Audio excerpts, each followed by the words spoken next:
I'm Cynthia Mulligan at Queen's Park. We're going to see something here on Friday that we have not seen in Ontario in more than 30 years. Now, Doug Ford and his PC party are going to be officially sworn in. That's not the new part. The new part is it's going to be very public.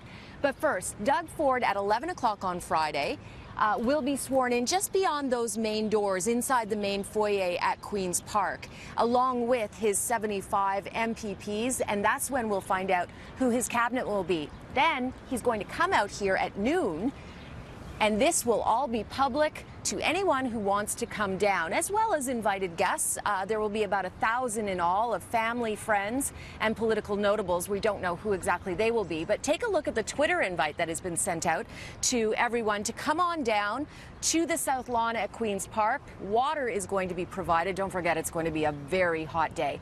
Those ceremonies will start here at noon, and City TV, we will be going live carrying all of the events, and Doug Ford will be coming out and addressing the public starting at noon. Now, don't forget, there are 76 members of the PC party who have been elected, and many of them, 48, have never been PC members or MPPs here at Queen's Park before. So we thought we would take some time to introduce you to some of these new faces. And we're starting with Stephen Lecce.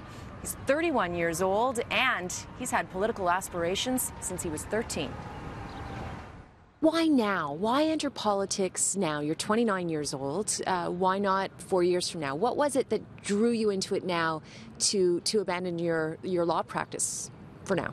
Well, there was, we were at a crossroads in this province. We saw 15 years of liberal waste, mismanagement, and spending, and so we had to really look at the future of this province and where we wanted to take it. And being involved in the community and listening to so many people, they really needed a voice at Brampton, and I thought I could be that voice. So tell me more about you as a person. So it sounds like you're a humanitarian. You've been involved in a lot of charity work. You love sports. You practice law. What else should we know about you? I'm just, I'm a normal Bramptonian. That's how I like to describe myself. I love watching sports. I love playing sports.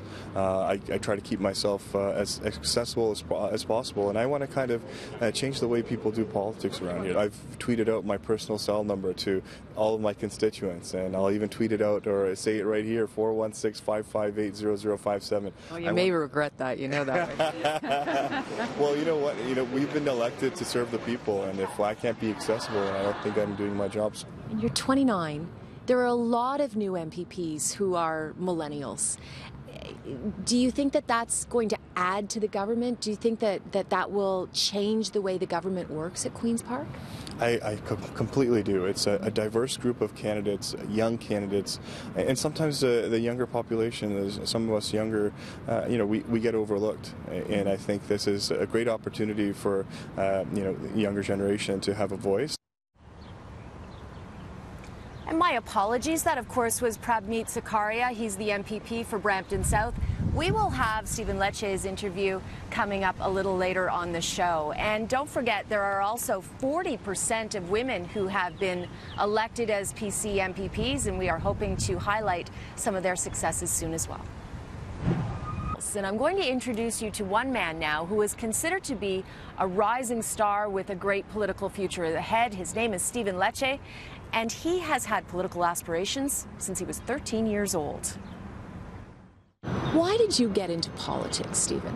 Well, I got involved at the tender age of 13, and I did that because, I really did believe that the next generation has to step forward in politics. And I'm a generational conservative. I ran in this election for the first time with a simple message. It's to make sure that the next gen is set up to succeed and that they can achieve their full potential.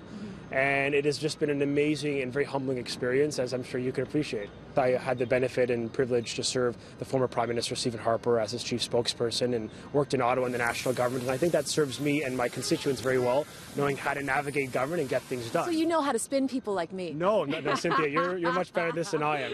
I'm humbled, but look, I recognize that it's going to take a lot of work, and I'm going to fight very hard for my constituents. That is my job. I get that. As Stephen Harper's spokesperson, what is the one lesson that you will never forget, good or bad? I think the importance of just always having integrity in the role you have. I mean, I know that this is an honorable career. It can be. It ought to be. and it can be a force for good. How do you see this government? What's your vision for this government? Look, this is not your grandfather's Conservative Party. This is a party that has 13 millennials elected. We have 1 Gen X. 40% of our caucus is women, achieved fully on their merit. I mean, this is a diverse, energized generational movement that is ready to fight for people across our province. And I'm honestly so privileged to stand with this team because we really do represent the next generation. We are a voice for young people and old, women and men, people of all experience, faith, orientation, heritage, for all of us, for all Canadians, for all Ontarians. There is a place in this party for you, and I'm just proud that we're going to represent every single one of them. And it starts on Friday.